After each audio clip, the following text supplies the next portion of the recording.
Hello, I'm Vicky271, and this is Chapter 2 of Reflections. So I will get started. It's called Opposites. Oh, and as well, this is the last chapter I wrote. I know, so short. So I will continue, and the next book I'll be doing is called Awakening. I'm almost 100% sure that I was dreaming. The reasons supporting this were, first, my whole family was there. My father, mother, 2 brothers. My dad and brothers were dead. And second, I was on a different planet, far, far away. There were lots of people around me, hundreds, maybe even thousands. I knew mostly everyone. They were relatives or friends. Ben had introduced me to when I was gone with him to his family reunion. But then there were some people I didn't recognize. There were 2 sections of chairs, with a huge aisle in the middle and separating the 2 sections. On the aisle floor was a red carpet with a border of gold tracing the edge of the carpet. Every single chair was taken from the very front all the way to the very back of the room. Some people were even standing because there weren't enough chairs. I sat near the front with my family. Miranda sat on my left. David, the oldest brother, sat on my mom's right. On the other side of me was my dad, and to his left was my brother. Ben was at the front beside the minister. He was wearing a white tuxedo, the one we had picked out for our wedding, and had a huge smile on his handsome face. Suddenly the bride's song started, and my arch-rival from school, Bree Hampton, walked down the aisle, accompanied by her father. Everyone stood up as she walked, but for some reason my legs turned to rubber and I couldn't stand. "Disrespect!" my father yelled loudly. "Disrespect for the bride!" He pointed at me, and his face turned red, then purple, and kept switching colors. Everyone started murmuring disrespect over and over again. I went to cover my face with my hands, but suddenly I had no hands. Then I was falling down the pit, which seemed endless. I just kept falling and falling and falling. But then I noticed something was closing in from the bottom. It was red, with a touch of fogginess. Suddenly I heard evil laughing. As I hit it, I blocked out. My eyes flew open. My breath accelerated at great speed. I sat up and felt the sweat drip going down my face. I heard someone running down the hall and looked up to see Ben still on his pages. "Tanya, what's wrong?" He ran over and quickly sat on my bed. I couldn't speak. I began sobbing. Ben came closer to me and rested his hand on my arm. "You okay, hon?"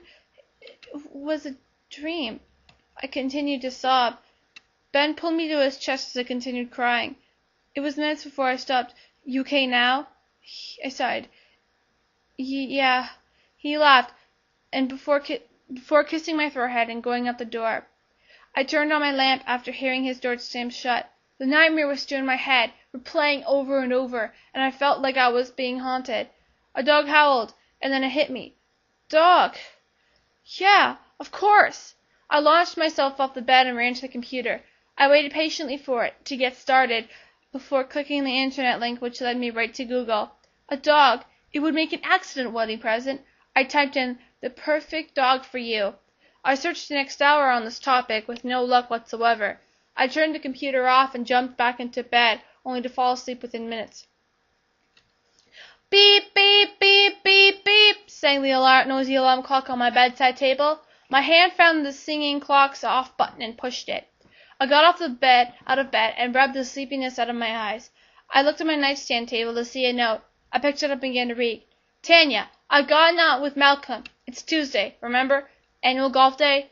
I did try to cancel it so I could help you with the party, but I couldn't get him. I'll have to talk to you later, but I'll be back. XOXOXO. I love you a lot. Ben." I glanced at the alarm clock. 9:30 a.m. My foot hit the floor as I got up. The phone started to ring. "Great," I murmured under my breath. I fumbled around in my coat pocket and found my cell phone. "Hello," I said, putting the phone to my ear. "Hi, is Tanya Randall's there?" I laughed. "I'm right here." "Hey, it's Amelia," she giggled. "Yeah, I know, I could hear dogs in the background." "So what's on your mind?" There was a short pause. I need a favor." My eyes opened wide. "Go on." "Well, a few months ago, as you know, Roxy, my husky, had puppies. I can't seem to sell this one female. Could you come take care of my hands?" My mouth fell open. You want me to take a dog off your hands? Oh, yeah. I think that's what I just said anyway. Suddenly I remembered my dog idea for Ben. Yeah, sure. Don't tell Ben, though. I might give it to him for his wedding present. Amelia giggled. Sure. So you'll take her? Oh, yeah, definitely. I smiled. This was the break I'd wanted. Would it be all right if I came on later today? I just got up. Sure, Amelia reassured me. It will give me just enough time to get the supplies you need for a new puppy. Would you stop off at the store instead of my house? I laughed. Of course. Oh, sorry, I have to run. The servants are due any time now. Bye. Oh, see you later. I hung up. My thoughts then altered to the wedding shower that was taking place today at 3:30. Let's see, I thought. Miranda is coming at 2. Then Marianne's coming at 2:30 with the cake. Miranda's bringing decorations. I walked downstairs as I continued to think, towards the living room, and concentrated back, and my mind suddenly went back to the new puppy. Where am I going to put her? I asked myself. Maybe I'll onboard that room. Better leave a note for Davis. I grabbed a pen and piece of paper to write the note that I would leave for him before I left. So that's the second chapter, the last chapter I wrote for the book. For this book, like I said, I didn't finish. I get very easily sidetracked, and I focus on other stories. So yeah, I hope you enjoyed this. The next book I'm going to work on is called Awakening.